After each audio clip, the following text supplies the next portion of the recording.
It's the coffee. Good morning. Good morning. I'm Andy Bates. I'm Sarah Gulseth. It's Monday, March 2nd. Happy March. Happy March. There's a lot. It's for our Texas listeners, I have to say Happy Independence Day. This is true. Yeah. We have what? Two hosts in Texas. And lots of Texas listeners. And an honorary host, Sean Smith, and lots of Texas listeners. So happy I was Texas a Texan for a while, too. Independence Day. I was not.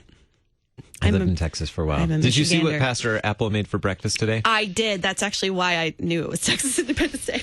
Texas-shaped eggs. Texas-shaped eggs. It'll be Texas-shaped everything, I'm sure. I'm really hoping he keeps putting stuff on social media. We made Texas-shaped Christmas cookies this year. We did. Yeah. Yes.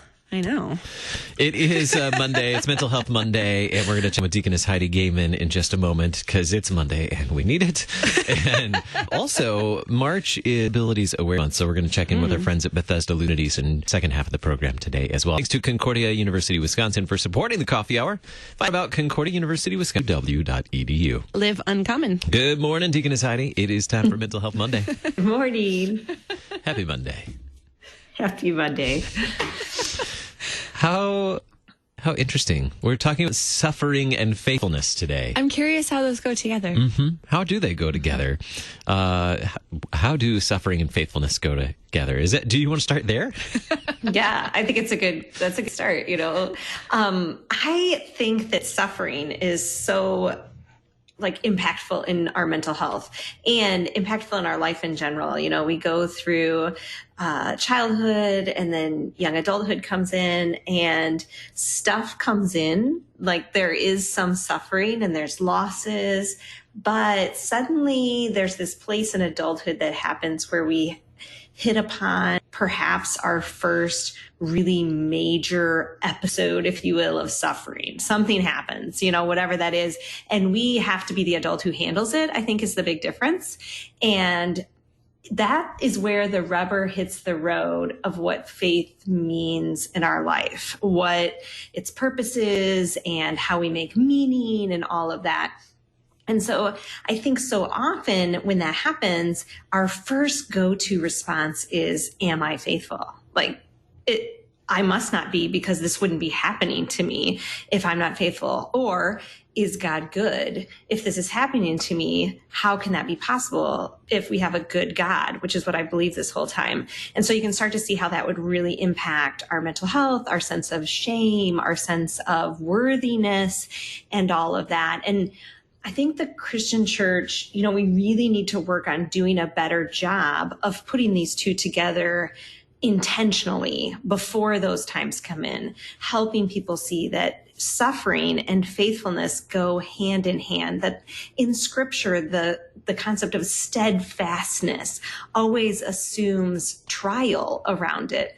And the concept of holding fast to our faith, holding fast to each other and to Jesus, and especially in areas of marriage or in the church, those are places where our faith is tested. And so we're going to see these things happen side by side.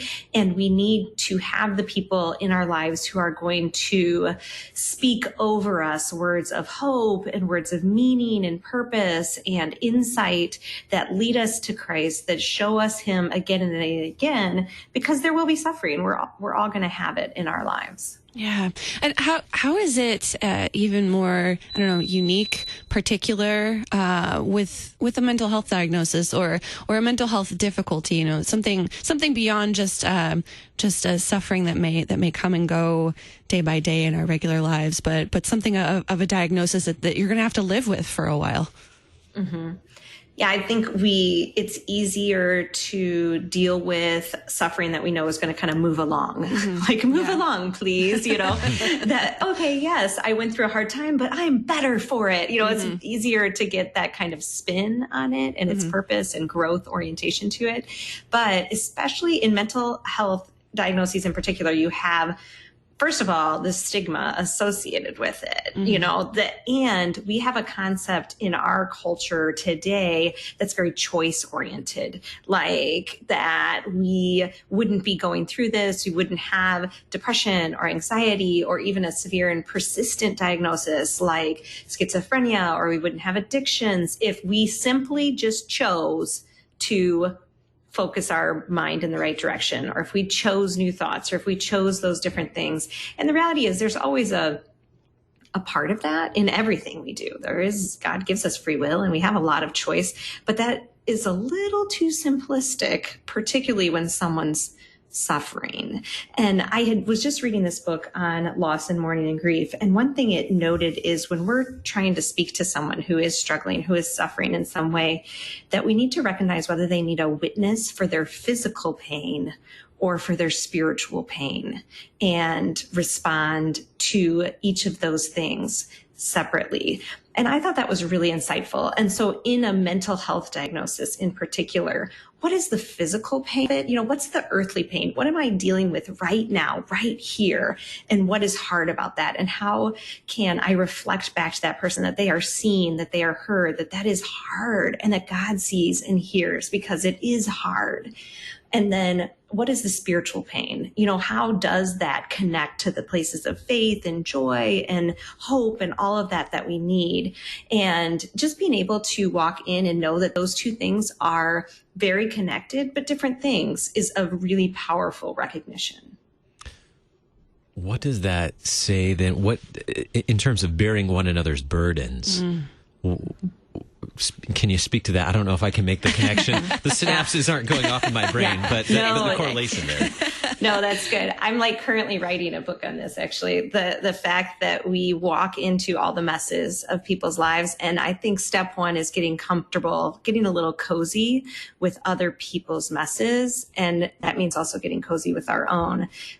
I think for whatever reason, we have this idea built up in the Christian church that if your life looks cleaner, then God must love you more. It's this really weird unspoken thing. And I don't know where it came from, because the Bible doesn't say it at all. It's the social gospel that came out a couple generations ago. Yeah. That fix yourself up and pull yourself up by your bootstraps. Right. It's that social gospel that, yeah, sorry, I totally interrupted. No, that's really good. I think you're right. Recognizing where that comes from. And we, for whatever reason, have really held on to this. And it is really uncomfortable to sit beside people in their struggle and in their suffering. But the more and more I read scripture, the more and more I realize that Jesus is so connected and so clear often in the suffering rather than in the not suffering. If we want to see him, we can walk into those places and spaces and let him show us himself through his word and through our need and desperation for his body and blood and for baptism and for community that is the church and connection in so many different ways. If we don't have suffering, we don't see that as clearly because it's not so needed. We're not at our place where we just very much need him. And I don't think that's a small thing. And so if we dive into scripture, if you look at Jesus's own suffering and look at Paul's connection to the ideas of suffering and faithfulness, I think we'll get a much clearer picture of this. And I don't know if someone just needs to write a Bible study about it or something. I won't be doing that anytime soon. But I think, getting to a clearer place where we understand that faithfulness and suffering are intimately connected, not separated in any way, shape, or form, that will impact our mental health as well as our family relationships and the relationships we have within the church. Yeah. And how we give the gospel to other people, how we reach out to people and reach in to their struggle. And like you said, Andy, bearing one another's burdens, that assumes burdens are going to be had and that's not the absence of God. Mm-hmm.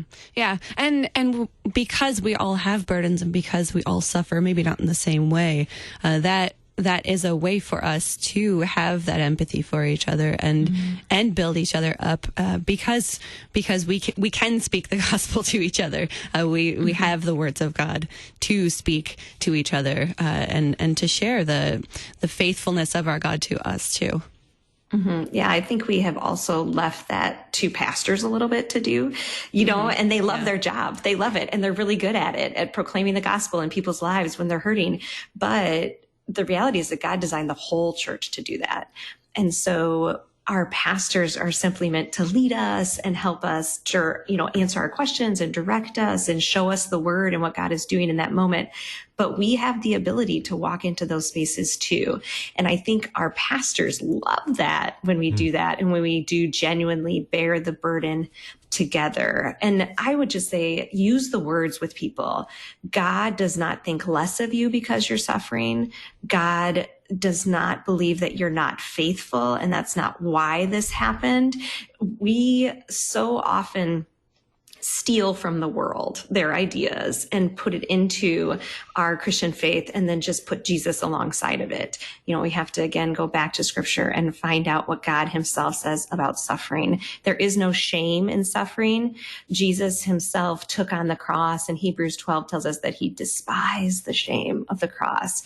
And that tells me how much he cares about our own shame, and that he is the person that can put it down and put it outside of our lives for us. Well, now you just opened up a whole door. Can you do some research and write a book on mutual conversation and consolation of the brethren? Because that's really what's coming to mind as you were sharing that too. So in your spare time, can you do that? Yes. I'll get on that today. When we hang up, that will be my job.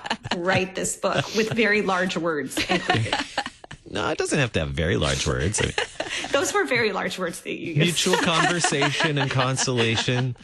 Right, we'll just call it bearing burdens. There you go. I like that. That's a good one. Yes, go bear someone's burdens today, listeners. I think the first step in marrying suffering and faithfulness is walking into someone's pain and saying, I'm not leaving just because it's painful. Mm-hmm. When we sit beside someone, we feel their pain, and being, again, a little comfy and cozy in that, and knowing that we can do that because Christ is standing beside us is such a huge thing. And you're right, that is mutual consolation. And we want to walk into that and have more words for that. I love it.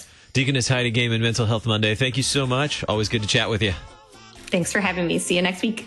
I'm Andy Bates. I'm Sarah Golseth. More Coffee Hour on the way.